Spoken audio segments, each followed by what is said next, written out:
Café Divergente, um podcast de conversas únicas. Um oferecimento do Espaço Neurodivergente, uma produção da Ébano Produções. Bom, estamos hoje com o nosso segundo episódio do nosso Café Divergente. Conversamos no primeiro episódio com a nossa neuropsicóloga, Giane, para entender um pouquinho da história dela, obviamente, e de quem são, né? O que temos que entender quando falamos de neurodivergentes.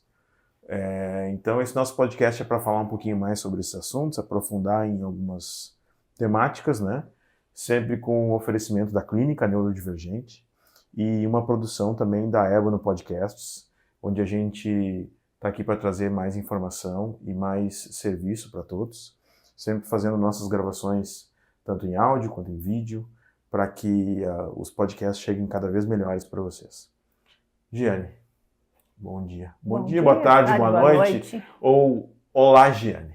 Olá pessoal. Então, estamos aqui hoje e, como eu disse, gosto de começar com trazer alguma coisa para a gente começar.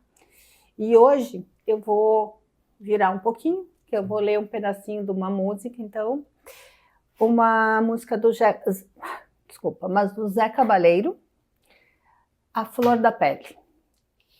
E eu vou fazer um recorte nela, que ela vai dizer assim: ando tão à flor da pele que meu desejo se confunde com a vontade de nem ser. Ando tão à flor da pele que a minha pele tem o fogo do juízo final. Um barco sem porto, sem rumo, sem vela. Cavalo sem sela, um bicho solto, um cão sem dono, um menino, um bandido. Às vezes me preservo, noutras, suicídio. Ando tão à flor da pele que qualquer beijo de novela me faz chorar.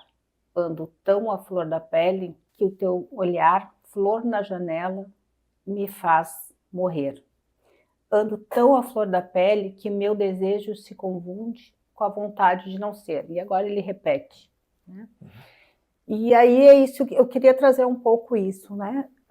Ser neurodivergente é estar sempre à flor da pele. É estar sempre com essa sensação de não pertencer. Então, como ele diz ali, né, com aquela vontade de nem ser, porque eu nem sei o que eu sou. E muitas vezes eu quero não ser isso, né, porque é muito pesado ser esse alguém, né? Então, pensar nisso. E aí, quando ele fala, né, um barco sem porto, um cão sem dono, um bicho solto, ou seja, algo que está perdido, algo que não se encontra, algo que não tem um lugar, né? Então a ideia hoje é falar um pouco disso, né? Qual é o lugar do neurodivergente? Né? Em que lugar ele está? Ele deveria estar em qualquer lugar, né? No lugar que ele quisesse. E essa é a grande questão, né? Então, eu quero ver se a gente consegue trazer ainda, para colocar nesse podcast, um depoimento de uma pessoa autista, né? Eu estou vendo essa possibilidade porque é isso, a gente tem que respeitar o outro, independente de quem é esse outro. E quando esse outro é um neurodivergente, a gente tem que respeitar mais ainda, tem que entender as dificuldades, as facilidades, o quero, não quero, né? E a briga interna disso e respeitar. Como será que eles se enxergam nisso? Da tua experiência, como é que a gente trabalha esse processo? Então, a grande maioria, né, se enxerga como alguém que é diferente e não pode. Porque o mundo lá fora diz para ele que não pode, né? E aí, eu não lembro, eu tenho déficit de atenção, então se eu repetir alguma história, me desculpem. Mas tem uma historinha de um sapo, contei semana passada, a historinha do sapo. Não. Então tinha uma corrida de sapos, tá? E eles tinham que subir uma montanha. E os sapos foram subindo e a plateia não vai conseguir, não vai conseguir, não vai conseguir. E os sapinhos iam caindo e não iam conseguindo. E só um sapinho seguiu, né? E eles gritando, não vai conseguir, não vai conseguir, e o sapinho indo. E o sapinho foi o único que chegou. E aí perguntaram para o sapinho, né? Ah, como é que tu conseguiu, né? Como é que tu chegou aqui? Ah, eu vim subindo e a plateia estava me incentivando.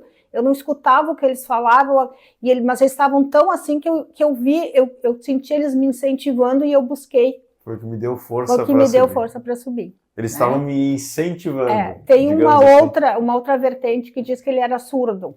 Então, como ele não ouvia, ele subiu. Então, tem algumas vertentes diferentes da mesma história. Mas é isso para a gente entender. O neurodivergente, ele ouve desde pequeno que ele não vai conseguir, né? Graças a Deus, hoje a gente tem uma ideia melhor, mas antigamente, né?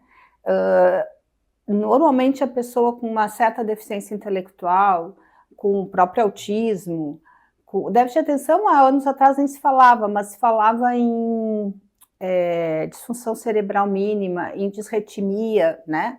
Então, essas pessoas, elas já eram taxadas de que, olha, nem tenta que ela não vai estudar, ela não vai conseguir. E eu lembro de uma história de uma pessoa que me comentou isso. Quando a minha filha nasceu, o médico disse que ela não chegaria a lugar nenhum, que ela não ia conseguir estudar, e tipo assim, ela estava na 6ª série muito bem. Não era um passar que nem às vezes fazem aqui, né? Não, era... Né? Então, era colocado, era fadado, né? Nasceu com síndrome de Down, nasceu com problema intelectual, nasceu com alguma disritmia, não vai. Né? Hoje, graças a Deus, a gente consegue enxergar e consegue não fazer essa rotulação lá no nascimento. Mas ainda se tem muito, né? Às vezes da própria família, né? Quando a família tenta, às vezes ela encontra o mundo contra, então vai para a escola e a escola não aceita, né? Vai para o trabalho não aceita, e esse é um tema que eu quero trabalhar mais hoje, então a questão dessa entrada no mundo. Como é que o neurodivergente entra no mundo? E dentro disso, eu não sei, a gente tinha conversado, né? Acho que a gente pode focar na ideia do trabalho, eu não sei se tu prefere a gente falar sobre a escola. Como é que funciona esse acesso, assim? Porque como tu está dizendo, as escolas não dão atenção, ou no trabalho também é muito difícil, mas de parte a parte, assim, talvez não para o neurodivergente, mas para o espaço que vai recebê-lo. Né? O que é importante existir, qual é o entendimento, qual é a escuta ou a atenção que tem que ser dada? Acho que a gente pode começar pela escola, que daí tu começar no desenvolvimento. Tá. Né? Quando tu tem uma criança neurodivergente na escola, primeira coisa, a equipe dessa escola, equipe diretiva, orientação, supervisão, direção, tem que entender que ele está aceitando uma inclusão. E incluir não é simplesmente eu coloco dentro da bolsa e levo, né? Não adianta se eu botar um copo de vidro dentro da minha bolsa e sair carregando e batendo ela de qualquer jeito, eu vou chegar em casa com esse copo de vidro quebrado. Eu não incluí esse copo na minha vida, né? Eu quebrei ele. E é isso que a gente faz com o neurodivergente. Então a gente coloca ele dentro da escola e diz, não, a escola é inclusiva. E aí a escola não inclui. Eu não posso querer que os colegas, que os que convivem com ele na escola incluam, se eu, enquanto direção da escola, enquanto escola representando, eu não incluí. Então eu tenho que entender quais são as dificuldades que essa criança apresenta. Né? Não é um rótulo, é autista, então tá resolvido. A gente falou isso outra vez, cada autista é de um jeito. Tá? Que criança, não é eu estou recebendo autista, que criança eu estou recebendo? Ela tem autismo, ok. Mãe, pai, quais são as dificuldades, o que ele tem, né? Como que eu lido, como é que tu lida em casa, como é que as coisas acontecem? O processo ele teria que ser para todos, não é só porque e analisar esse passo a passo para todos os processos, né? E aí tu diz isso, né, Giane, é algo que também para mim, eu aqui faço o papel do leigo também, não tenho, se eu errar a pergunta, tu me corrige. Mas ela não é inclusiva. A equipe da escola tem que olhar para essa criança. Mas e isso prejudica talvez também o neurodivergente muito, porque o preparo ele é muito pequeno, ou talvez quase inexistente, do profissional. E acho que até esse trabalho é algo que vocês oferecem aqui também, né? Inclusive para os profissionais. E o que tu pode dizer que é importante ou que é necessário ter nessa formação, ou que talvez hoje não se aplique, e até fazendo uma segunda, e valeria também essa situação de ter uma escola especificamente pro neurodivergente? Eu acho que assim, a gente tem que pensar daí duas coisas, tá? Separadas. Separado. A criança que não tem problema intelectual, tá? Não tem por que ela ir para uma escola especial. Né? Ela tem outros tipos de dificuldades que a escola tem que aprender a lidar. Tem que ensinar a quem convive na escola a ensinar. Eu lembro, para ver uma coisa que não é neurodivergente, mas eu lembro quando eu estava na escola, que entrou um colega, que era, imagina, a gente tinha no máximo 10 anos, nessa faixa etária ali, bem criança. E entrou no colégio um aluno novo, e ele tinha um problema, que ele era careca, ele tinha uma disfunção, enfim, que não crescia cabelo. Antes de ele entrar na sala de aula, a coordenadora do colégio entrou na sala, nos contou que ia chegar um colega, que ele tinha essa questão e que a gente não fizesse, não debochasse, que a gente não brincasse com esse tipo de coisa, que a gente respeitasse, porque isso era uma doença, isso não era algo que ele cortava o cabelo, que ele queria não ter, então que a gente tinha que respeitar. Ela trabalhou com a turma a entrada desse colega. Não foi uma escolha que ele fez. Né? E quando ele entrou, todo mundo acolheu, né? Porque a gente se preparou para acolher. Então é disso que eu falo, quando vai chegar um aluno, seja ele, o problema enfim, é um cabelo. Ah, não é nada. Não, para uma criança dizendo que todo mundo tem cabelo e ele não tem, é um problema. Entende? O gesto ele é simples, mas ele precisa ser feito. Exatamente. Porque se ele não for feito, a consequência pode ser pior. Então, perfeito. Então, só que esse cuidado que é o que nos falta diariamente. E aí, sim, para a gente pensar nesse cuidado, é o que eu disse, precisa de formação. Eu preciso querer entender, eu preciso querer me formar.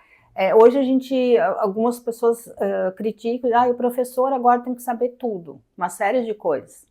Bom, eu estou dentro de uma sala de aula, eu estou trabalhando com pessoas, sim, eu vou ter que saber um pouco mais de como lidar com as pessoas. Então, a direção da escola, a equipe diretiva, tem que avisar esses professores, tem que dizer quem vai chegar e instruir esses professores.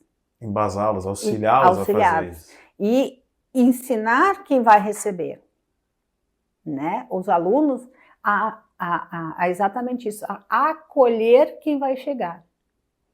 Né? Eu lembro, outra situação, na escola do meu filho, que no início do ano, o que eles fizeram? Chegaram alunos novos e eles convidaram, então, que os alunos, se levantassem a mão, quem quisesse, para ser padrinhos de algum colega que estava chegando. Olha só. E para que exatamente trouxesse ele para o grupo, explicasse a escola, né, mostrasse, fosse padrinho. Então, né, o Gabriel é mais tímido, não foi, mas o colega dele foi. E aí, por isso, trouxe para o grupo, né, acolheu essa criança. Então, e a partir dali, ele conheceu o resto da turma, enfim. Então, e aí cada um foi assim. Que legal.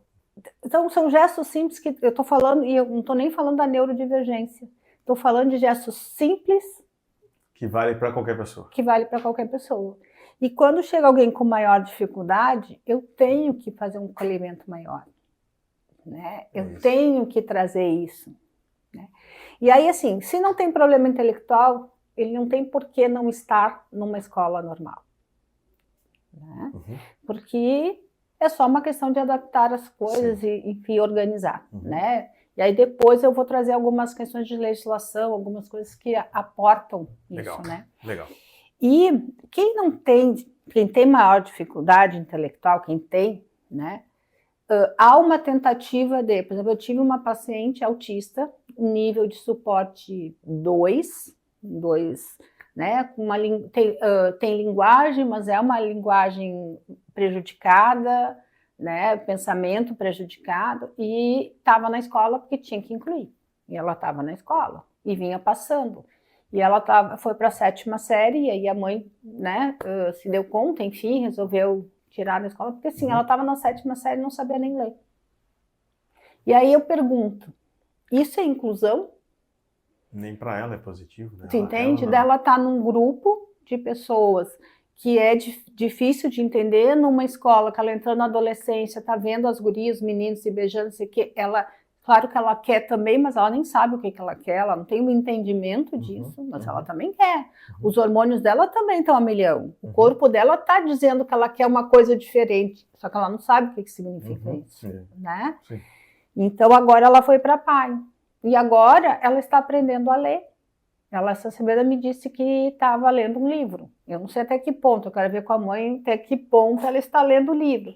Mas se ela está pegando o livro, já está mais do que ela fazia na outra. Exato.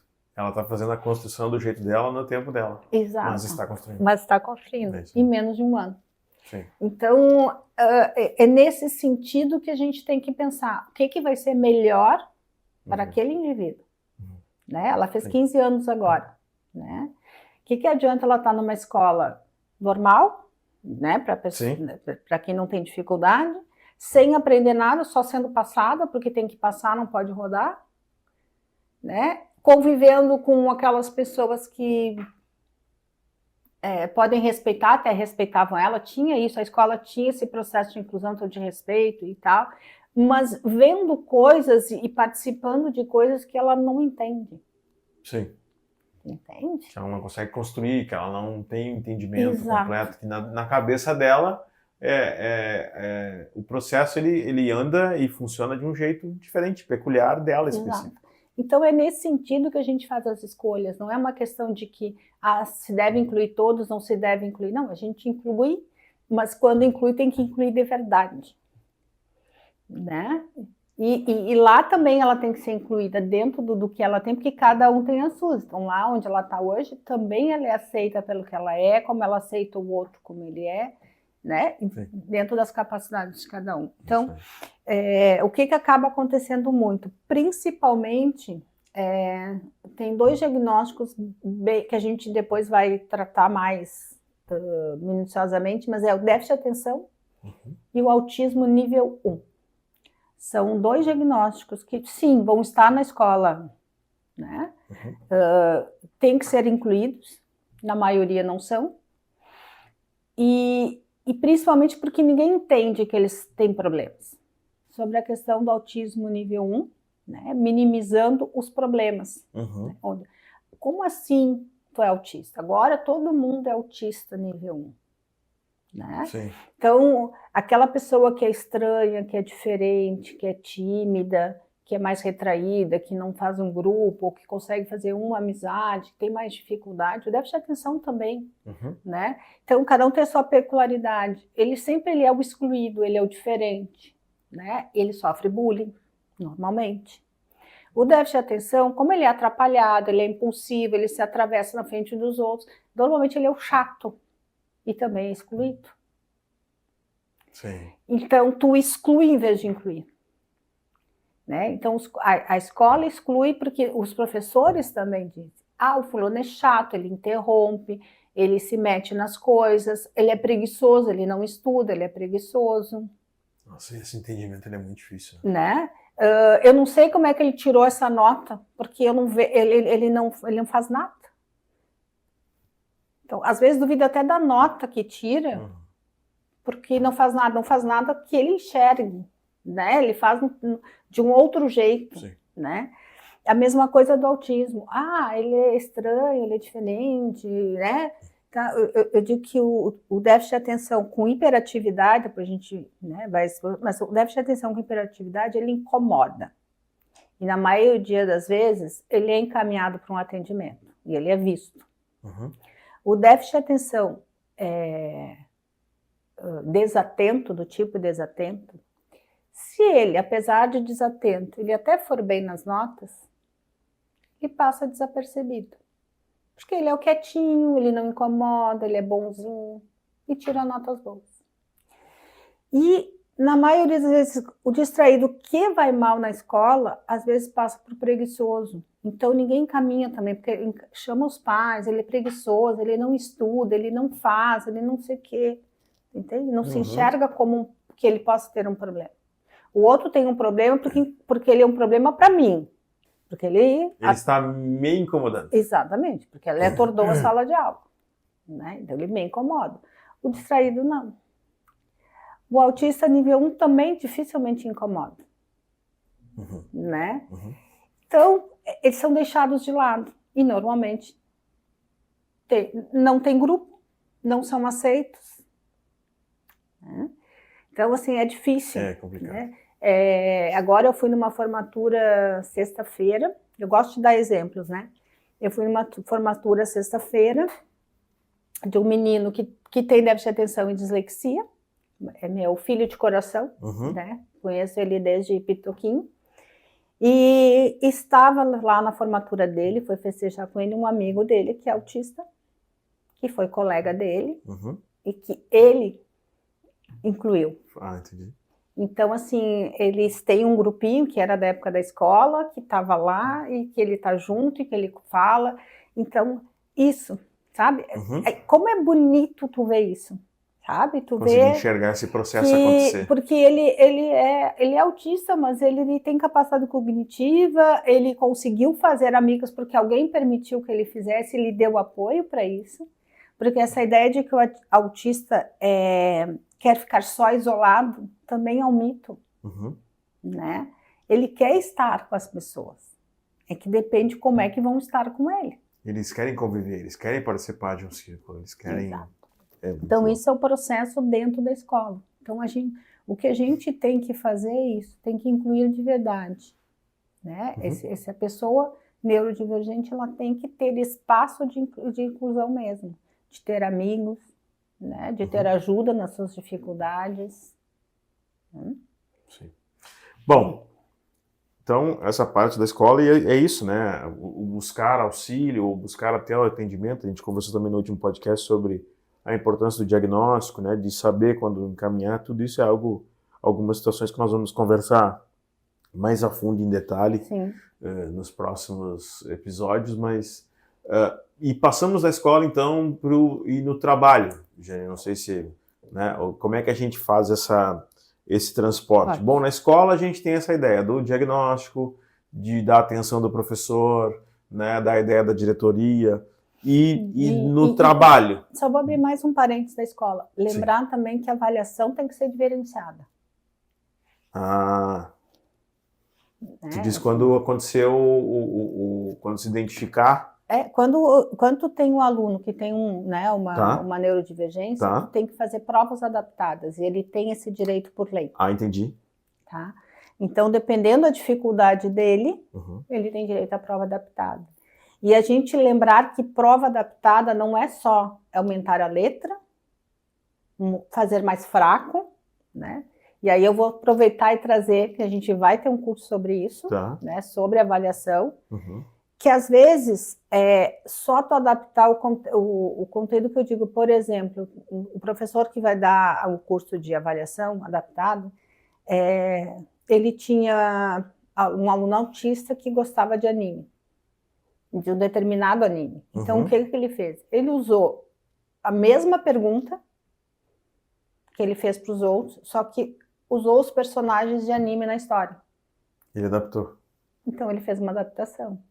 Quando o aluno leu e enxergou os nomes, e ele fez toda a prova. Eu não preciso nem chamar de uma adaptação, eu posso chamar, nesse caso, de uma inclusão. Exato. Né? Ou o aluno ele fez uma pergunta e o aluno não respondeu exatamente o que ele queria, mas, por exemplo, botou do lado, né, explicando por que aquilo e aquilo outro, ou seja, mostrando que sabia. Uhum. Então, aqui a resposta não está certa, o cálculo, não sei o quê, mas ele mostrou que ele sabia, ele escreveu de outro jeito. Sim. Isso é adaptação, ou seja, isso é inclusão. Eu não preciso fazer literal, eu posso ver o que o aluno está dizendo para mim. Claro. Né? Para além daquilo ali. Uhum. Então, só abrindo esse parênteses, porque eu acho que isso é uma outra coisa importante. Ele é até bom para a gente continuar nesse gancho dessa outra situação. E aí, como é que eu aplico tudo isso? Talvez, inclusive, esse formato, né, que tu falaste da avaliação. Qual é o papel dessa situação do neurodivergente quando ele entra no mundo da empresa, do trabalho?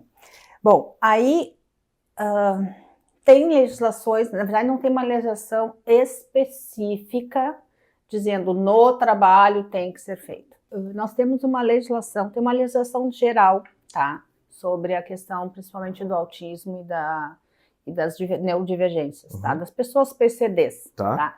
Que é a lei número 13.146 de 2015. Tá? Então ela é a lei brasileira de inclusão de pessoas PCDs. E dentro disso, dentro dessa legislação, tá, tem o artigo 34, ele vai falar direito ao trabalho acessível e inclusivo. Acessível e inclusivo, tá? Então, garante à pessoa com deficiência o direito ao trabalho de sua livre escolha e aceitação em ambiente acessível e inclusivo, em igualdade de oportunidades. A pessoa com deficiência tem direito ao trabalho, é bem isso, sua livre escolha e aceitação em ambiente acessível e inclusivo, em igualdade de oportunidade de demais pessoas. Isso aí. Livre escolha e aceitação, ambiente acessível e inclusivo, com igualdade em relação aos demais. É vedada a restrição ao trabalho da pessoa com deficiência e qualquer discriminação em razão da sua condição, inclusive nas etapas de recrutamento, seleção, contratação, admissão, exames admissionais e periódicos, permanência no emprego, ascensão profissional e reabilitação profissional, bem como exigência de habitação plena. Acho que isso diz tudo, né?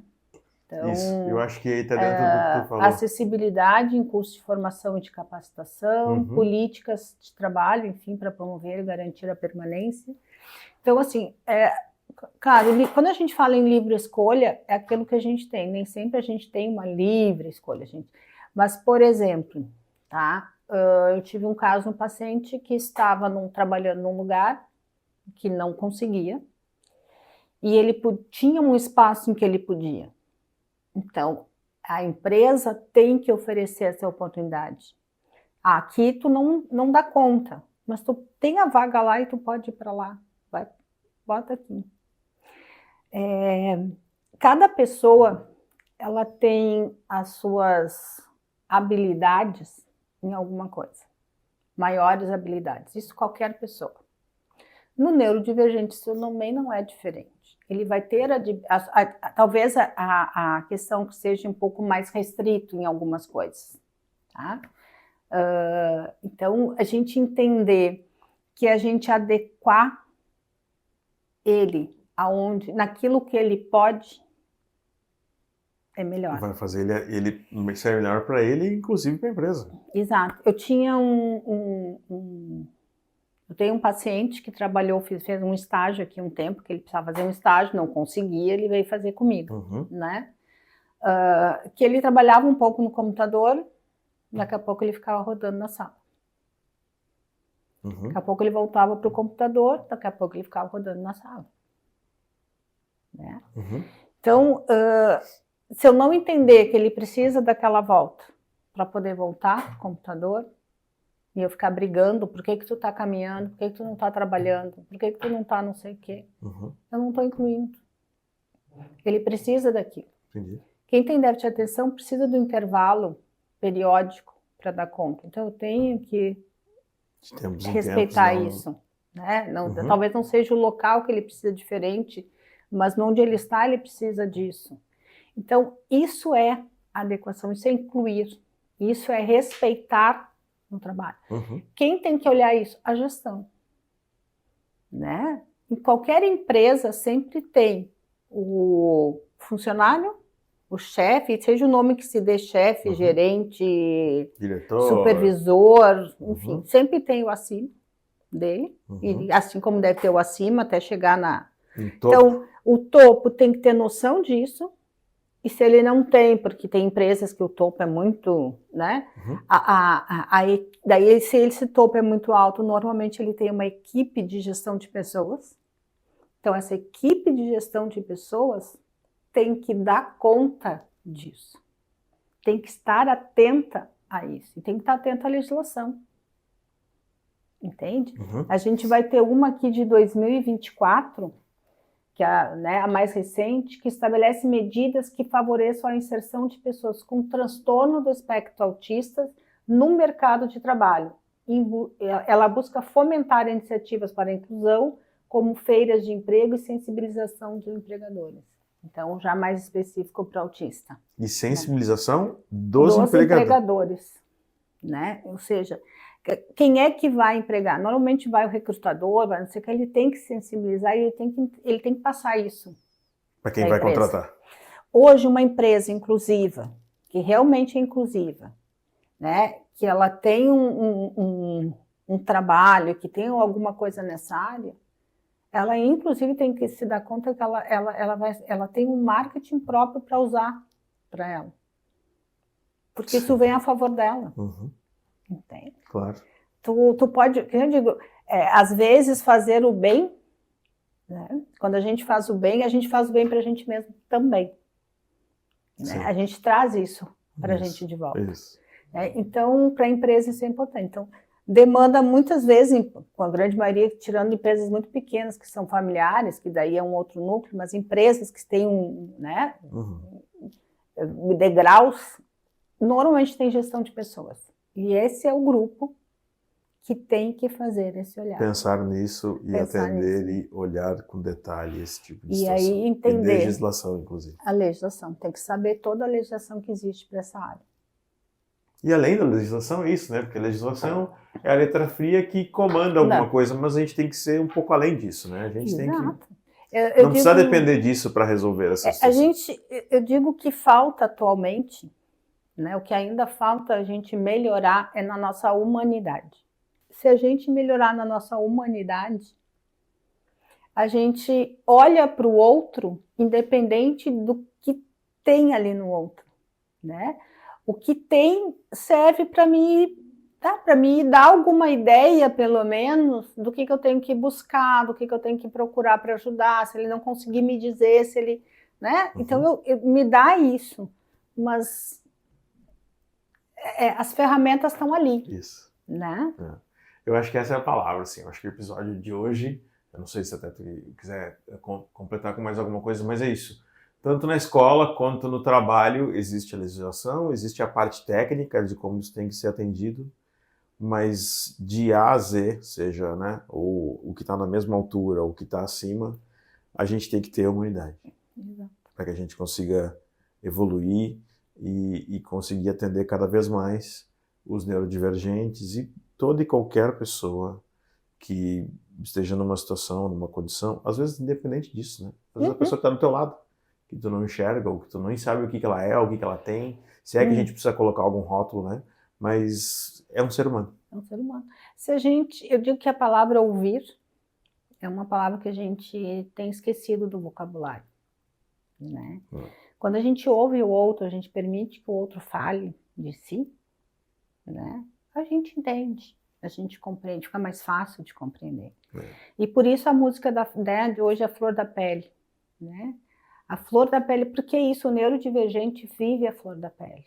Ele vive sempre tendo que se proteger, né? Ele vive sempre sem saber o que ele vai encontrar ali adiante, né? Se ele vai ser aceito, se não vai ser aceito, né?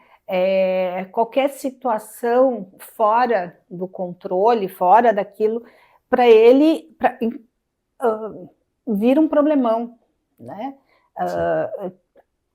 Por quê? Porque ele não previu aquilo, ele não sabe como agir naquela situação, né? Muitas vezes ele não entende. Eu estava hoje fechando um laudo hoje, né? E aí a dificuldade muitas vezes de compreender o outro, e não é questão da linguagem, de chegar para mim e dizer, olha, Giane, eu preciso que tu digite isso aqui. Eu vou entender que tu quer que eu digite, vou lá e vou digitar. Eu quero que tu escreva para mim sobre tal coisa. O problema é tu contar uma piada. Nós estamos num grupo, tu contou uma piada, todo mundo riu. E eu fiquei... Opa! Daqui a pouco eu vou rir também, mas eu vou rir sem saber do que eu tô rindo. É só porque todo mundo riu. Isso é estar à flor da pele. Exatamente. É a pessoa soltar um sarcasmo e eu perguntar, é mesmo? Isso. E a pessoa olhar pra minha cara e começar a rir. Isso. E aí eu fico à flor da pele. Por que que tá rindo? Eu não entendi. Não era pra ser isso? Tu me disse. Isso. Né? Vai ao banheiro, vai tomar banho. Pegar uma coisa, claro, hoje isso já tá mais vulgarizado, Sim. mas vai tomar banho. Tá, mas não é hora de tomar banho agora. Por que eu vou tomar banho? Do que você tá falando? Do que ele tá falando. Entende? A pessoa cai na risada porque eu tô te mandando em outro lugar, sabe? Isso. Para de incomodar. Eu costumo dizer, até no meu caso, até como as pessoas não sabem, mas eu sou preto, eu sou negro e tal, e essa brincadeira, ela existia, eu tenho 45 anos, e eu costumo brincar, né? Quando eu sou assim, porque aquela situação, não sei o que envolve... Quando ela vai dizer alguma coisa que envolve negro, alguma coisa assim, eu sempre, todo mundo ri, eu costumo pedir para a pessoa repetir. Né? Quer ver isso? Para a pessoa se dar conta disso. Como é que é? Eu não entendi. Repete, eu não entendi. O que tu disse? Aí todo mundo para, alguns ficam constrangidos e tal. Então é um pouco disso, assim, né? De não saber onde se colocar, e acho que o neurodivergente vale muito isso. E para ti, tu sabe o que eles estão falando, tu entendeu, isso. E tu fez, na verdade, tu fez um movimento de pensa. Isso. O neurodivergente, ele não vai fazer. Não tem isso. Ele não entende. Exato. Mas ele entende que quando tu ri e tu cai na gargalhada, aí ele vai entender que aconteceu alguma coisa, porque ele já tem essa experiência. Isso. E aí ele vai entender essa questão. Gente, sensacional. Nossa, papo boa. Mas hoje, então, mais um Café Neurodivergente, o nosso segundo episódio. Falamos um pouquinho, então, sobre neurodivergente na escola e no trabalho, como funciona essas situações. Acho que para esclarecer muita coisa, né, para você que está nos ouvindo agora, sempre saiba que a clínica aqui Neurodivergente, sob o comando da Giane, também trabalha com os profissionais, com os neurodivergentes, com aquelas pessoas que também vêm aqui para atendimento, para ouvir um pouquinho dessa ideia, né, do que é ser diferente, do que é ser único. Eu acho que essa é uma palavra também, e trabalhar com estar perto de seres humanos, né? Isso é que eu acho que é o mais importante. Giane, muito obrigado. Não sei se tu quer dizer mais alguma coisa para a gente fechar. Quero agradecer, contar com vocês para o próximo. Até logo. Feito, gente. Tchau, tchau. Café Divergente, um podcast de conversas únicas. Um oferecimento do Espaço Neurodivergente, uma produção da Ébano Produções.